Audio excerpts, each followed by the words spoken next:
Now that we've calculated all of our legs, we need to total up the times and then determine how much fuel we'll burn on this particular flight. Looking at our time columns, we have 9, 12, 7, and 5. Total those up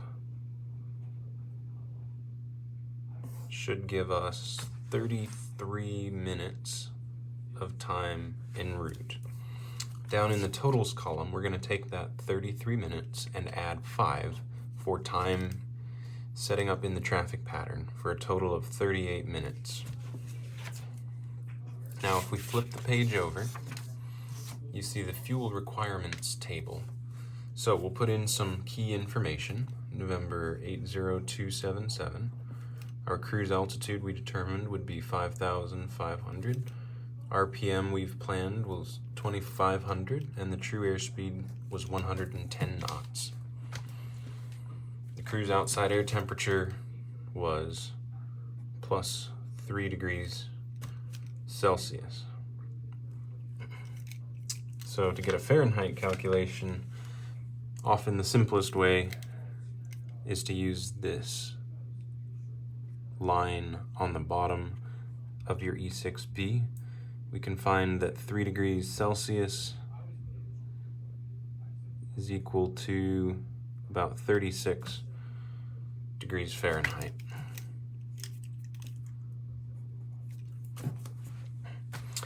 All right, for start, taxi, and takeoff, we don't know the amount of time that will be taken, but we do know how many gallons. 1.1 gallons of fuel for engine start, taxi, and takeoff allowance. So 1.1 is the number of gallons the FAA tells us, or the manufacturer tells us that we will use, with a 15% reality factor added because a carbureted engine, particularly an older carbureted engine, is not often the most accurate at dispensing fuel evenly to all cylinders. We'll do a little multiplication and find that 1.1 gallons of fuel for start, taxi, and takeoff multiplied by 0.15 should give us 0.165 gallons. So we're going to add 0.2 gallons as our reality factor and come up with a total of 1.3 gallons burned. Now for the climb, we saw here that our climb time was 9 minutes. So at a climb time of 9 minutes, we need to know the POH gallons per hour. Sometimes your POH may not have that information. When in doubt, you can often take your cruise fuel burn number and multiply it by 1.5 to get a climb fuel number. Cessna gives us numbers that we can use to calculate here.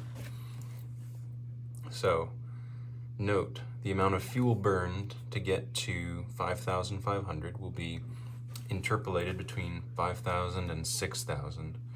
1.9 and 2.3 interpolate between those two, and we find that 2.1 gallons of fuel will be burned. The amount of time taken will be 11 minutes. So if we burn 2.1 gallons in 11 minutes, how many gallons will we burn in an hour? We can use the E6B to calculate that. Total gallons on the outer, we said the total gallons was 2.1. Time on the inner in 11 minutes. So line up 2.1 gallons burned with 11 minutes. Go to the black triangle and you'll find that that results in 11.5 gallons per hour burned for the climb. So the POH gallons per hour number will be 11.5. If we add a reality factor on top of that, 11.5 times 1.15 equals 13.2 gallons per hour. 13.2 gallons per hour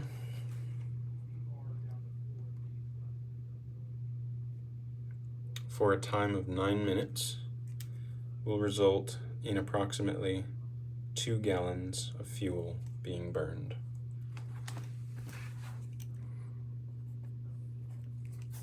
Next, cruise.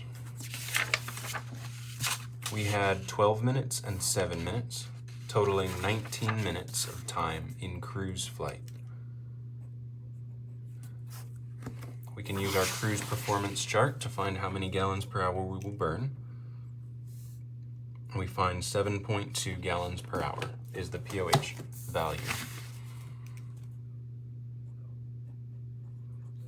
With a reality factor of 15%, take 7.2, multiply by 1.15, and that gives us 8.3 gallons per hour.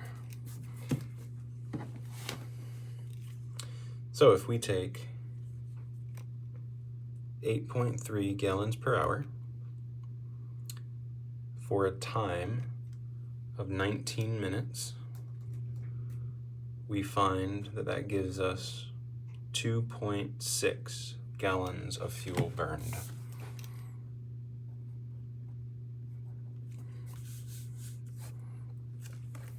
Now, descent and pattern. We're going to obviously burn less fuel when we're descending than when we're climbing or cruising because the engine is not running as quickly.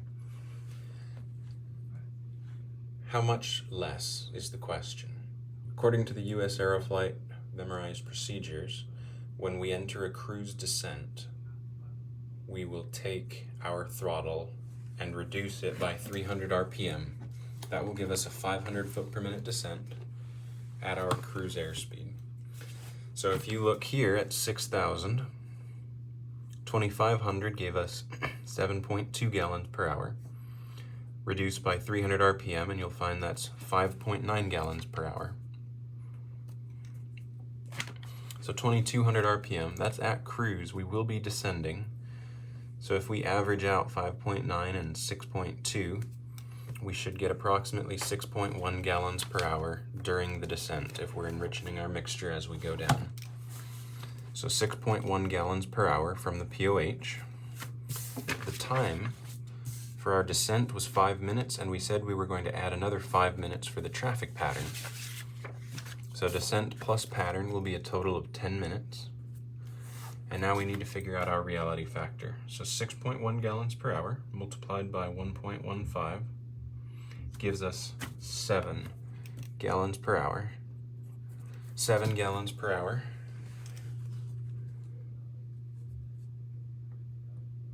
with a time of 10 minutes will result in 1.1 gallons of fuel burned. Now for the reserve. The regulations require that for VFR flight during the day, we need enough fuel to get to our destination and then fly at a normal cruise for 30 minutes thereafter. US Aeroflight policy requires us to fly for 1 hour at normal cruise. So for our reserve, we will use 1 hour. The POH gallon per hour will be the same as cruise, 7.2, with the same reality factor applied, 8.3. 8.3 gallons per hour for 1 hour means we need to carry an extra 8.3 gallons of fuel on this particular flight. Now we'll total all of these up and find the total fuel required.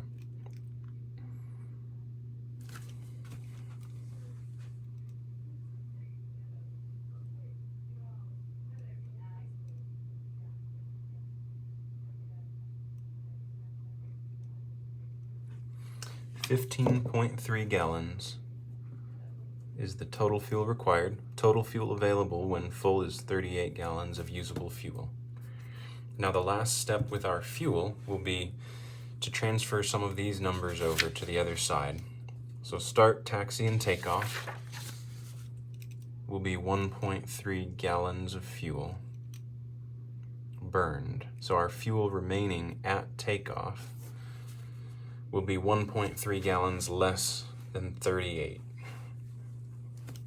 It's 36.7 gallons of fuel. Now, our climb leg is going to burn 2.0 gallons of fuel, leaving us with 34.7 remaining. Our first cruise leg, we said we would be burning 8.3 gallons per hour. And the first cruise leg will be taking us 12 minutes, which will burn about 1.7 gallons of fuel, leaving 33 gallons remaining. Our next leg will be also 8.3 gallons per hour, but only for 7 minutes this time, which will result in close to 1.0 gallons of fuel being burned, which means we'll have 32 gallons remaining. And our descent and pattern, we said, would take 1.1 gallons of fuel, which will result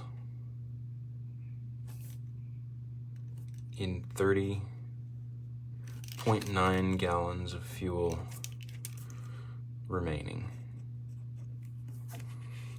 So the total fuel burned for this particular flight should be the same as total fuel required, just minus 8.3. So 7 gallons of fuel will be what we actually end up burning on this flight, if everything goes according to plan.